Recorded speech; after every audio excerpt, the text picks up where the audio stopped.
Thank you. I'm very honored to be invited in a conference uh,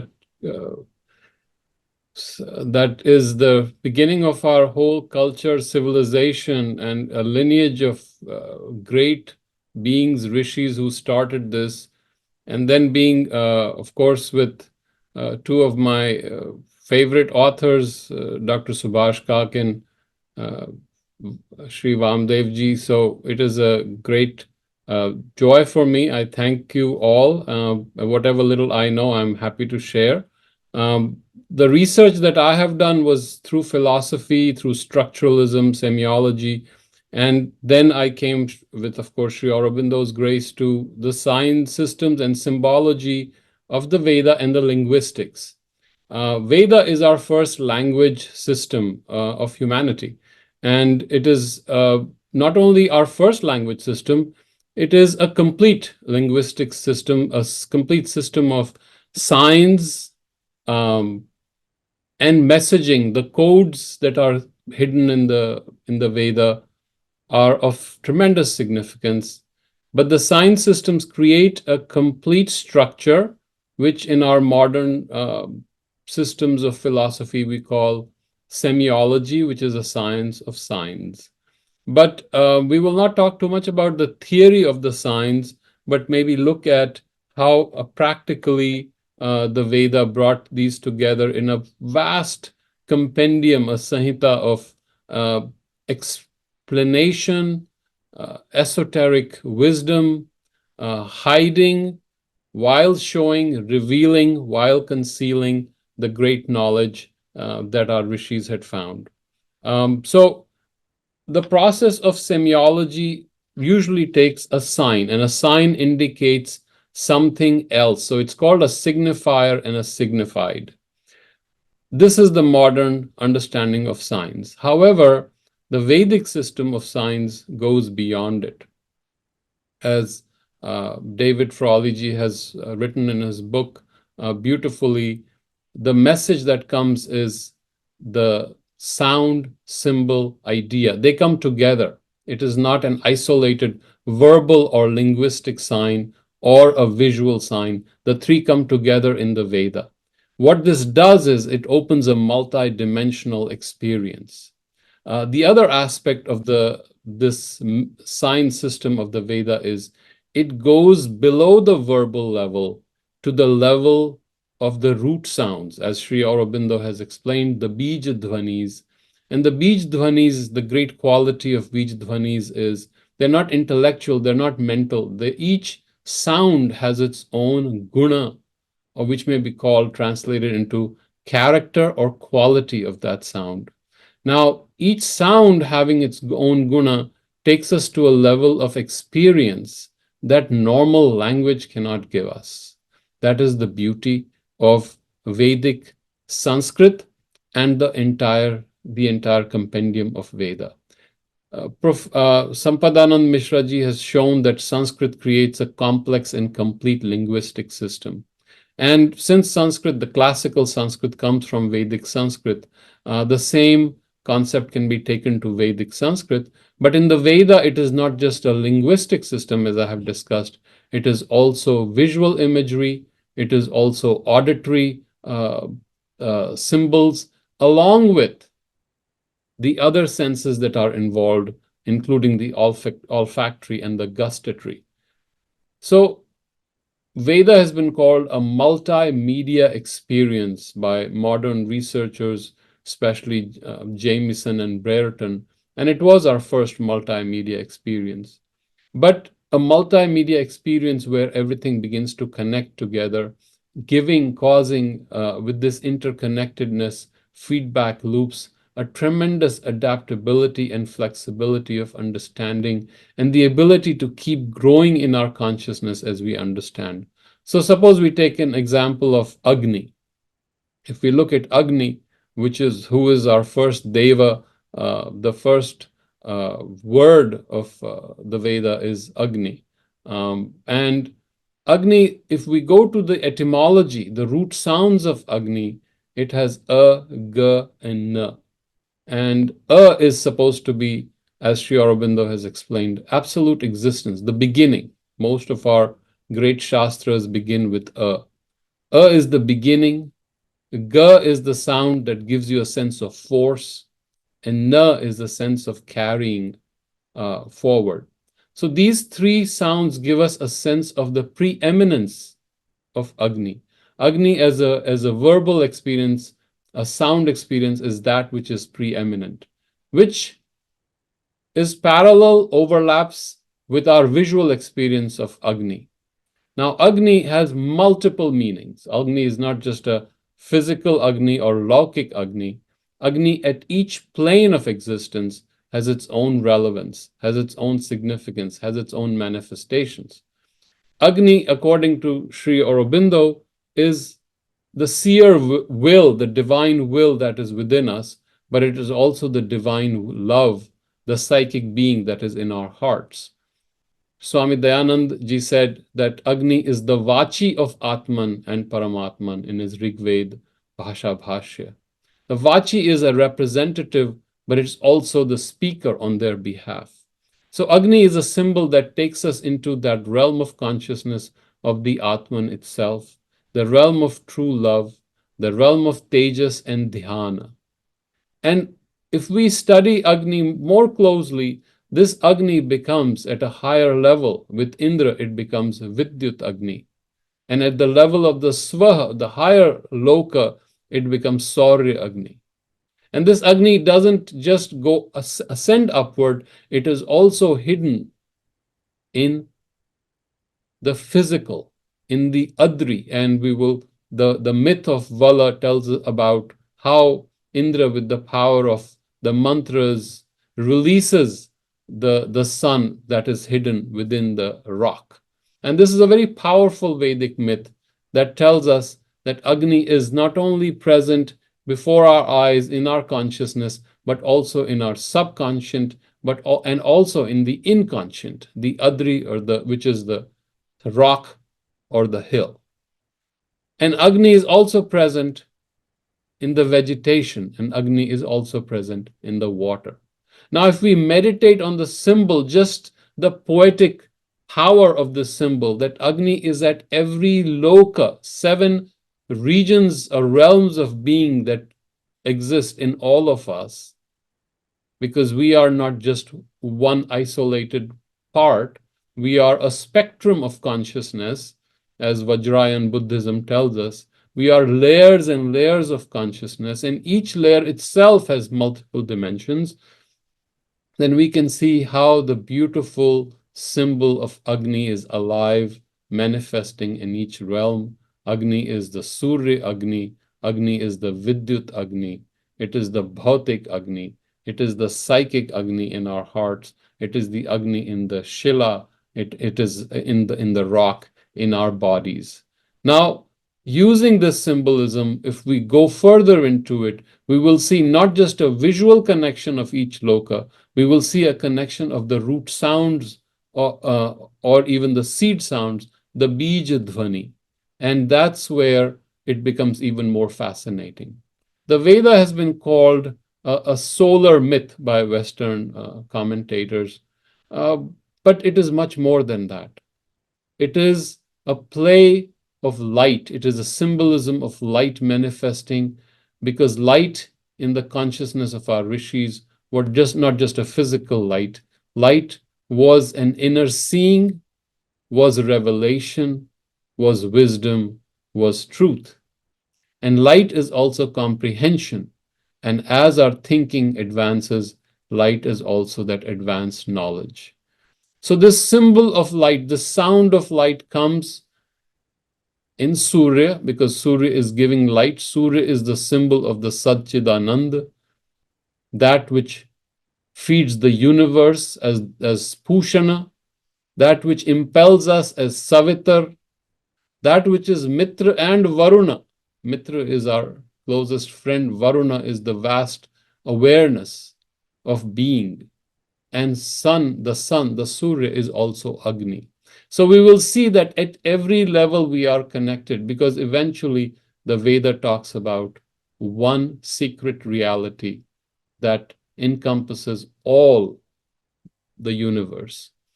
Again, when we come from the sun to the Vidyut Agni to Indra, the root of Indra, one of the roots is Idha, according to Sri Aurobindo, which means to kindle, to ignite. And you will see these root sounds connecting to each other. Deva again means light, from which the word Deva comes.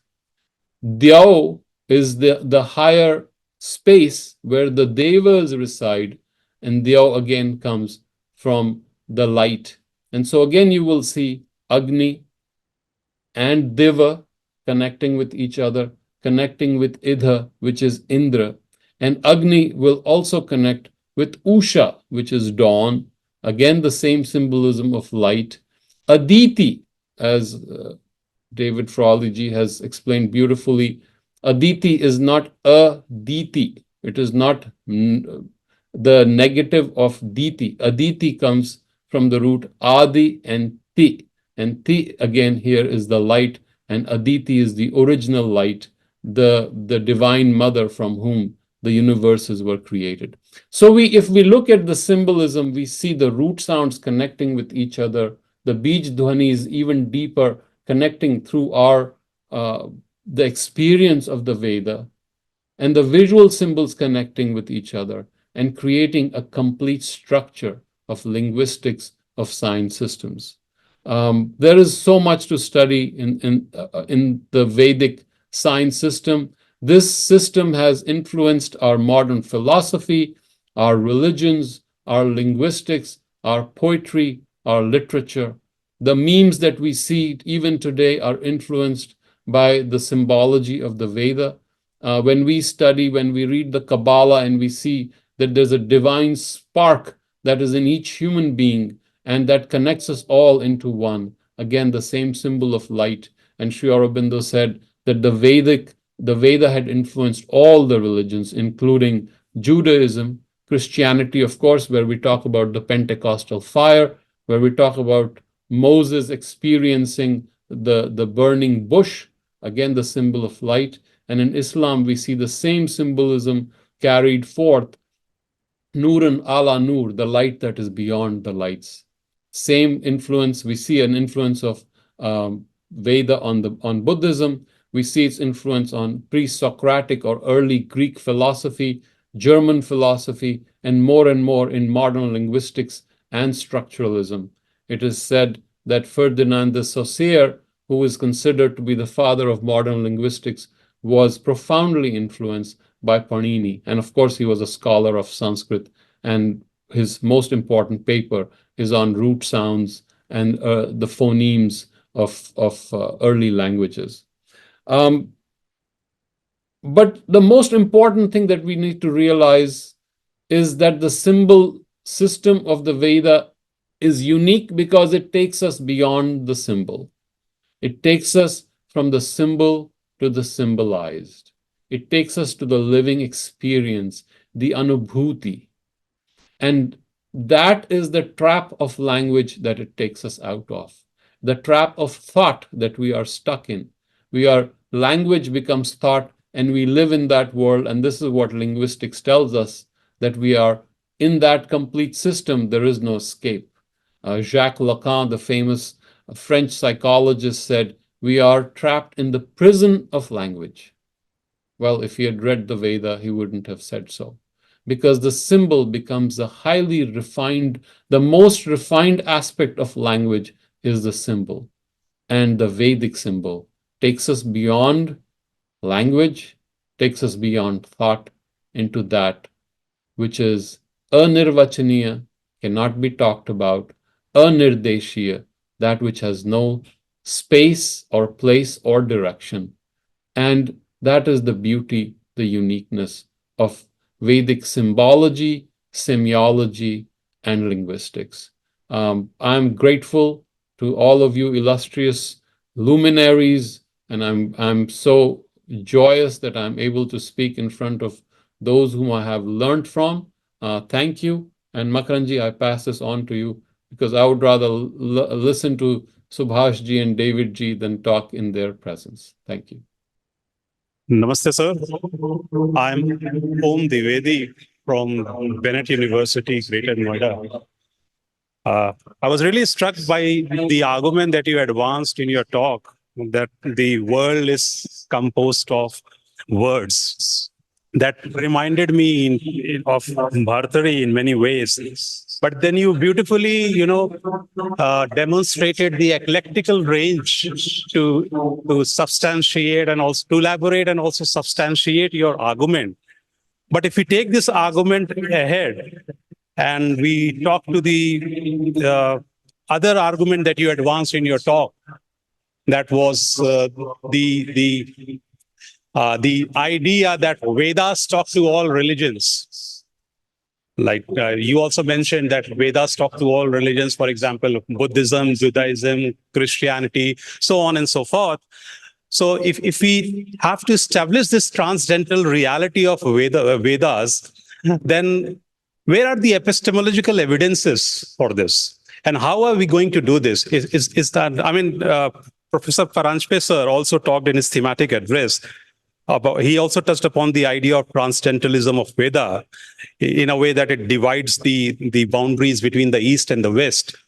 But if I go to my class and if I have to teach my students the importance of Vedas in the contemporary times, then my students will ask for the epistemological frameworks and also epistemological evidence to believe in such ideas that Vedas also talk to other religions and other religions accept this transcendentalism of Vedas. So if you could please reflect on this issue, I would be very grateful to you. Thank you. So the problem is several fold, and so I'll try to make it brief. One is the Veda sees all existence as one reality, no difference. So the problem of then the problem comes how does this one reality allow evil or bad things or disease and death in it?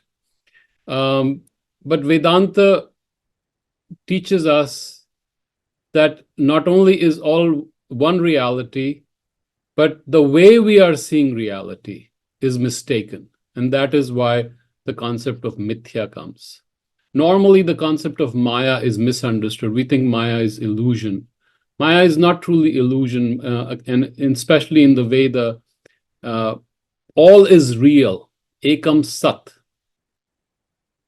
Tad ekam, tad adbhutam, tad satyam. So all is truth. It is the way we see is erroneous because we are at a certain realm of consciousness. And then, of course, we come to Sri Aurobindo's concept, which is, again, he takes it from the Veda and validated by his own experience, which comes in several creation hymns of the Veda, is the supreme reality involutes, hides itself, ritena ritam apihitam dhruvam, in the fifth mandala, 62nd sukta, first rik. The truth, sat, hides itself from itself. And in several creation hymns, whether we come to the 10th mandala, it often says that the supreme being that breathed, that lived without any need for air or anything else, na sada seen no sada sit tadanim, that which was not being nor non-being. So think about it. It was vyakta and avyakta. It is everything. Now what happens is the other religions take one aspect of it. So they create a transcendental God, a God who is outside and created this universe, but this universe is separate. That is a transcendent God. So they've taken an aspect of the Vedantic thought and separated God from his creation. Why? Because if you attach God to creation, then you have to explain all the problems of evil, death, disease. And the way to explain is to create a duality. And suddenly a duality comes in the panthas that came after Vedanta. And this is a challenge that we see constantly. It is a world that is devoid of an immanent divine. The divine is transcendent somewhere there, giving us arbitrary rules, and then you have the duality of heaven and hell. So now you've been created, now you have to follow those rules, and if you don't follow, you're going to go to an eternal hell or you go to an eternal heaven. However, the moment we say that God is eternal love, a God of eternal love cannot create an eternal hell. That is a very basic understanding. So they took aspects of Veda influenced, and Vedanta influenced the following religions and panthas that came, but unfortunately the complete message, the integrality of Veda and Vedanta was missed, and only an aspect of their truth was taken. The images persist, the symbolism persists, some light persists, but it gets all obscured and hidden through the mental interference or the theological organized religion trying to take over the spiritual experience. I hope that answers the question. Thank you.